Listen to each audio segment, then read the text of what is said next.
firmosur në fakt edhe këtë investigim të operatorit mediatik evropian, rrjeti investigativ Follow the Money ose Ndiq Paran. Do të lidhemi në këtë çast me Antoine Hararin. Antoine, good morning. Hi. Thank you for accepting this interview. You're welcome. Faleminderit që pranove ftesën. Pyetja është e thjeshtë në fakt çfarë ka zbuluar ai për Shqipërinë dhe një vlerësim të tij. First of all, let's start with your piece on Follow the Money. How did you come across these findings and what is your evaluation of the situation in Albania? So this story started a while ago when I met the policemen from Vlora, Dritan Zagani, so in 2016, and I started being interested in Albania. And then, of course, Albania is not my principal topic, so a lot of things happened, and I followed a bit from far away. And then about a year ago, I heard that there was another high-profile person that had left Albania, and it was Mr. Hametaj, and so we arranged to meet, and I discussed with him, and following some of the element he gave me, I became a bit worried for the situation, let's say, in Albania, and I started calling and researching Italian police individual, judge, prosecutors, people in Belgium, and in France, and every time I was getting the same answer, which was that the Albanian mafia was growing and that it was becoming more and more strong. Okej, atëherë interesi im për Shqipërinë ka filluar më herët që në 2016 në fakt kur kam takuar oficerin e policisë Dritan Zagani, një emër ky për cilin nuk besoj se keni nevojë për sqarimet më tepshme, miq të dashur, por mjafton fakti që ka qenë njeriu që u përplas me Saimir Tahirin duke akuzuar atë për të përfshirjen në narkotrafik. Më pas kam vazhduar ta ndjek nga një distancë e caktuar derisa erdhi momenti që një tjetër eksponent i lartë i qeverisë iku nga Shqipëria dhe kërkoi azil, siç ishte rasti i zotit Arben Ametaj, ndoqja disa nga direktivat, nga drejtimet dhe elementet që ai më furnizoi, dhe sigurisht duke komunikuar me eksponent të ligjit dhe të sigurisë në Itali, por edhe në Belgjik, rezultati ishte ajo që ishte paralajmëruar fakti që krimi organizuar shqiptar vinte gjithmonë më shumë duke u forcuar.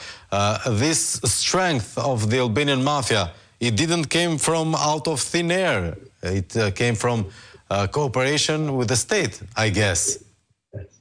Ky fuqizimi i mafjes nuk ka ardhur vetvetiu, ka ardhur nga një ndihmë dhe nga një bashkëpunim me shtetin.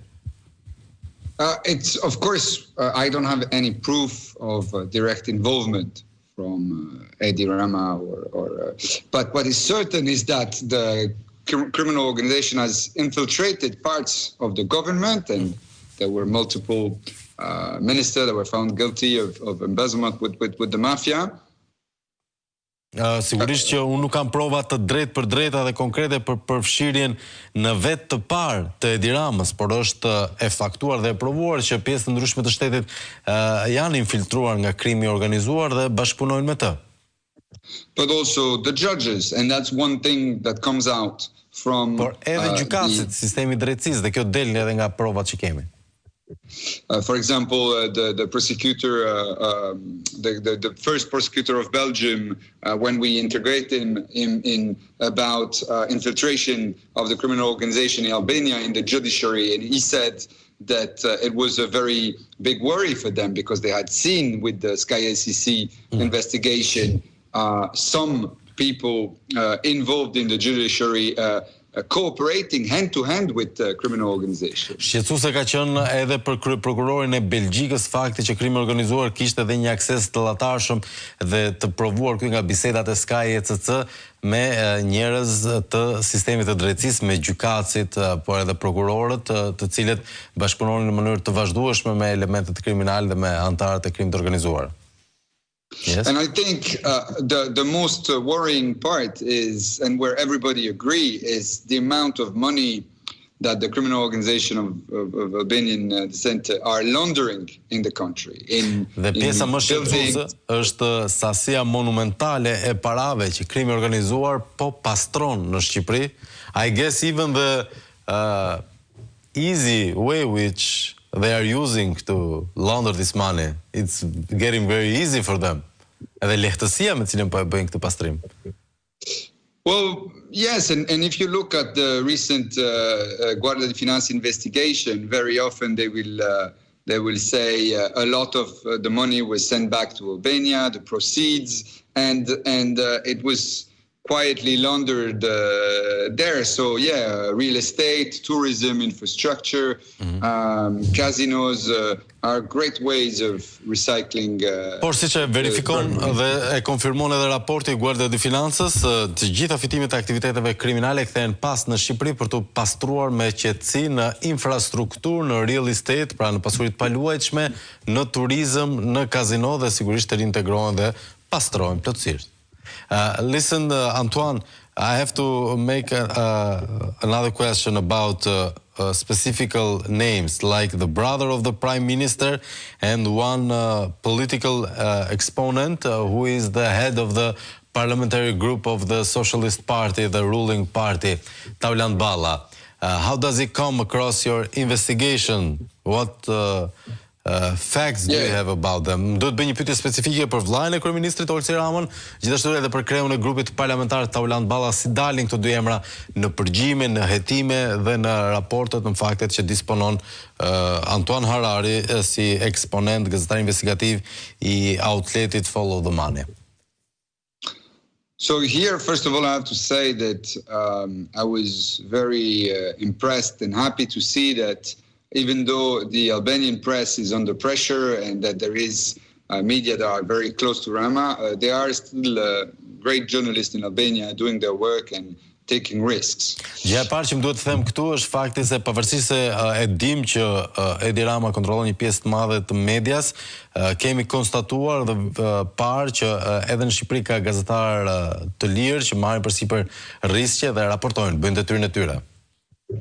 And so, to be honest, on Balla and on Rama, I didn't have more element than them. I just fact-checked some of the claims and found them to be true, and so that's why we reported them. But it's not that we came up with a new element. The issue was more like, okay, there is this story, and it all adds up, and then at some point you say, okay, what's the problem? Ajo që mund të them për Olsi Ramën dhe Tauland Ballën është fakti nuk është se ne kishim prova të reja, por denoncimet që janë bërë nga gazetarët shqiptar dhe për denoncimet besoj jeni të gjithë qartë se për çfarë kemi fjalën.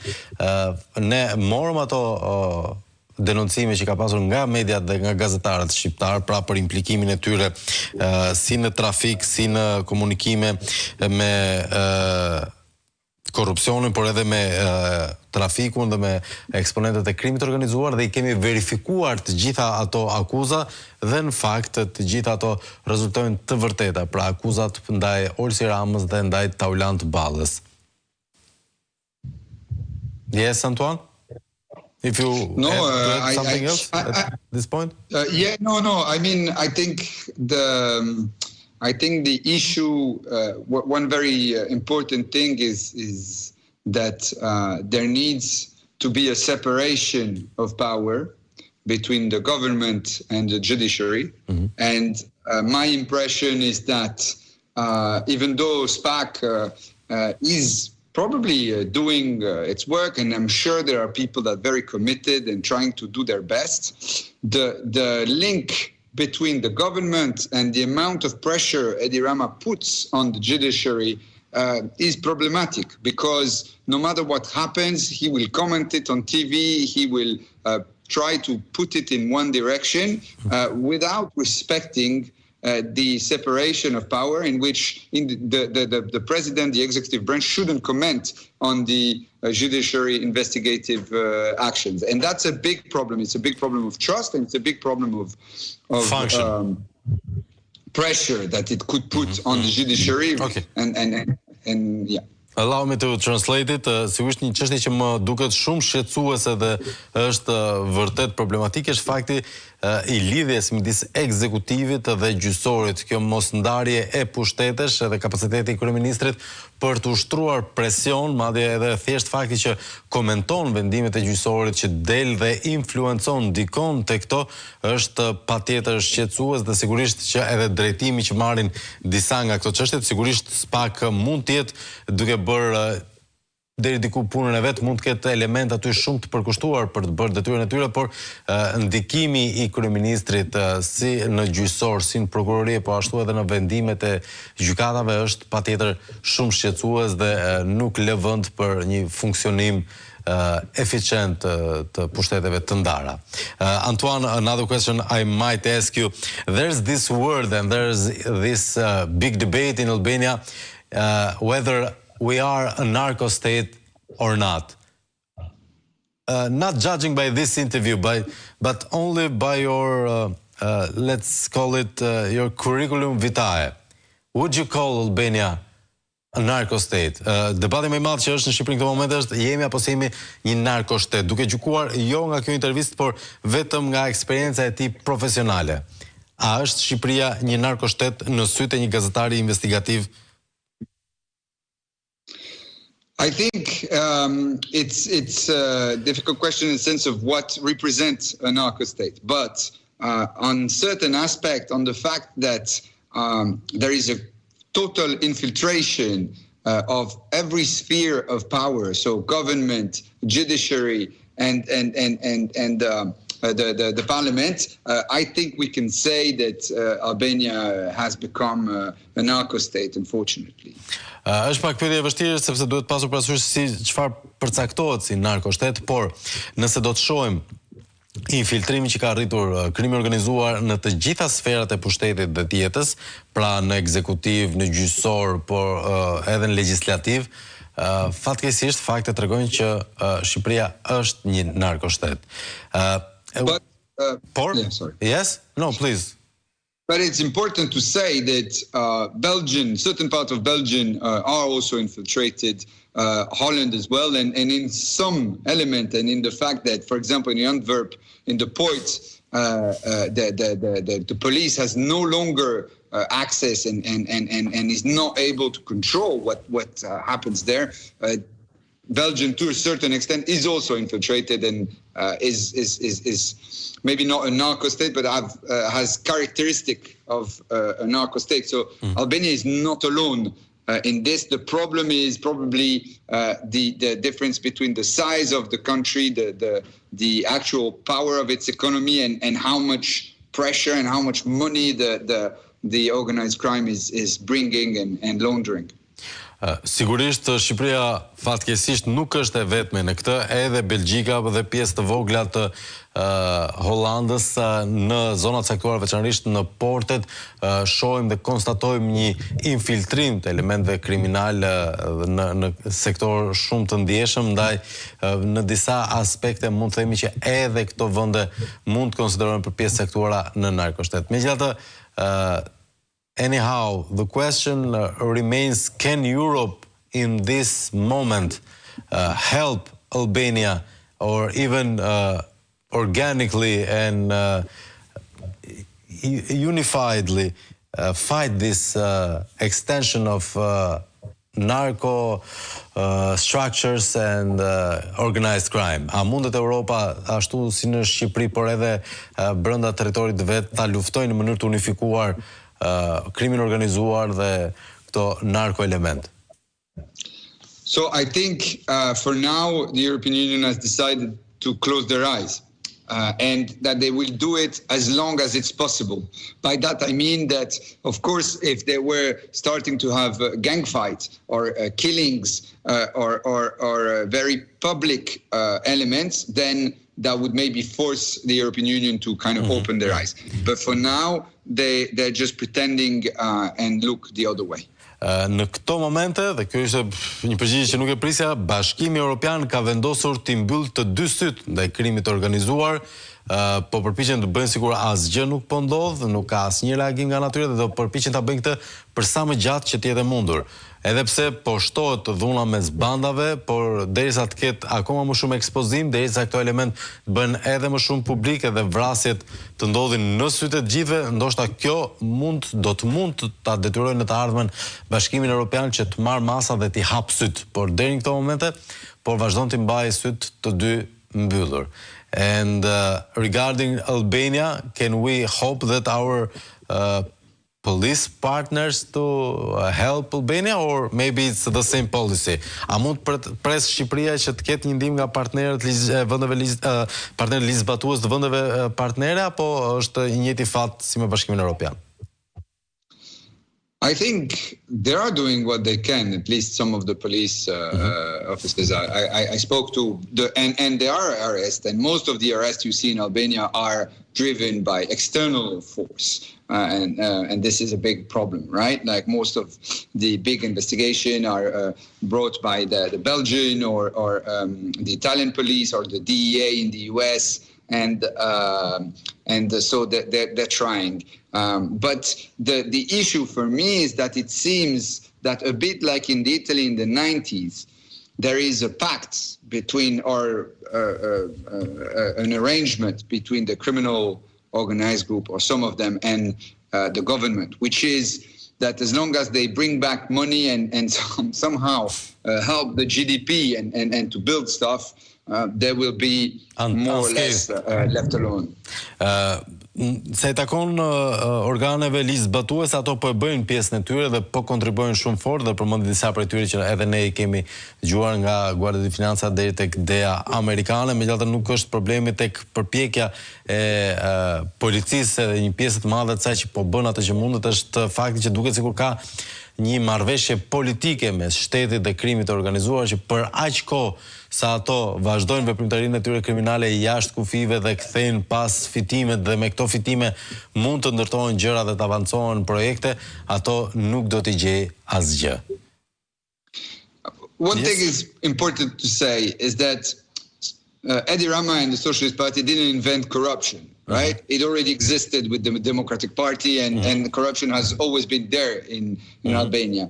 What has changed is how they managed to kind of turbocharge it, and how powerful those criminal groups have become, because they were left a free range in growing in Albania. Ajo që duhet theksuar është fakti që Partia Socialiste dhe Edi Rama nuk e shpikën korrupsionin, sigurisht ka pasur më përpara edhe në pushtetin e Partisë Demokratike, por ajo që ka ndryshuar dhe që është e frikshme është fakti se fillimisht i kanë lënë një terren dhe një fushë të lirë këtyre organizatave kriminale për të vepruar dhe për të fuqizuar dhe pasuruar. E dyta, edhe vetë korrupsionit i kanë dhënë një ngarkesë turbo dhe një shpejtësi të panjohur më përpara. And we are looking at the numbers. Actually, Antoine, there is this Vice Prime Minister here who, I don't know, has seen more money than all the other corruptions put together. Edhe kemi në fakt kryeministrin tonë që sa i takon shifrave të korrupsionit, ka arritur nivele që fotimbledhësh bashkë të gjithë sasitë veprave dhe korruptimeve të tjera, ndoshta nuk e arrin atë nivel dhe atë vlerë. Does Belinda Balluku come across your investigations in any sort of form? A ka dalë Belinda Balluku në hetimet dhe investigimet tuaja?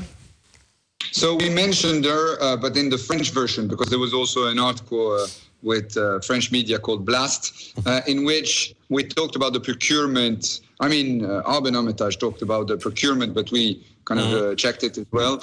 And of course, this story seems very problematic in terms of an actual minister. And so the fact that she was asking, she was getting her car cleaned for a lot of money, and that for 10,000 euros was given to the mother of another minister, of course, doesn't sound great. The big question is, as the more the heat will come next to Rama, right? With like vice minister, or the former mayor of Tirana and stuff like that. You kind of ask, okay, but how come he didn't do anything? nothing touches him. Let me translate it, please. Sigurisht që edhe Balluku ka rënë dhe është pjesë e dokumentave tona, madje publikimi në gjuhën frënge që kemi bërë për një tjetër media, Blast, është përmendur fakt edhe afera e tunelit, por mbi të gjitha, me sa duket i ka bërë shumë përshtypje edhe gazetarëve tuaj fakti që lante makinën me shumë para, për ata që nuk e mbajnë mend, 10.000 euro në muaj është tenderi vetëm për larjen e automjetit të Belinda Ballukut. Po për shkak se aferat e tjera janë me miliona euro, mund t'ju ketë kaluar nga mendja ky fakt, 10.000 euro në muaj për të larë makinën Belinda Balluku. Megjithatë, këto fakte thotë e shtojnë presionin ndaj Ramës sepse nuk ka më ku të fshihet me rënien e Erion Veliajt, me hetimin e Ballukut, nuk mund të bëjmë më sikur nuk dinte asgjë për të gjitha këto. Yes, please, for closure. Yeah. And what seems problematic is that because Edi Rama speaks a lot about all the cases and stuff, when he goes on live TV and defends Samir Tahiri at the time, until it's no longer possible because he's involved in an Italian investigation, when he badmouths Dritan Zagani, when he speaks about, when he defends like his allies, even before knowing what the justice will say, of course, it's not a great look, and it's hard to believe that he is not aware, at least, about some of the wrongdoing people close to him were doing. Është sigurisht shumë simpatike fakti që ai nuk mund të bëjë më sikur nuk e di se çfarë po bëjnë bashkëpunëtorët e tij, sidomos duke pasur parasysh që nga Zanafilla kur e mbronte Samir Tahirin deri në pikën që ishte e pamundur për ta mbrojtur, apo kur përgojonte Dritan Zaganin, efektivin e policisë që e denoncoi pari Samir Tahirin dhe lidhjet e tij me krimin e organizuar, apo kur bënte këtë edhe me shumë të tjerë, kur përpiqet të mbrojë bashkëpunëtorët e tij dhe sigurisht të përgojoj kundërshtarët e vet apo edhe vendimet e tjera. Tani është një pikë që nuk bën dot më sikur nuk di gjë. Ndoshta kjo do të jetë fjalia më interesante e kësaj interviste. Antoine Harari, thank you very much, and I'll need to pledge my next interview with you. Okay, very good. Faleminderit shumë dhe u prenotova për një intervistë tjetër me Antoine Hararin, se nuk e di pse, si gjithmonë kam parandjenjen e keqe që do lëm prap nam në Europë. Kaq ishte për ditën e sotme, bashkë jemi ne.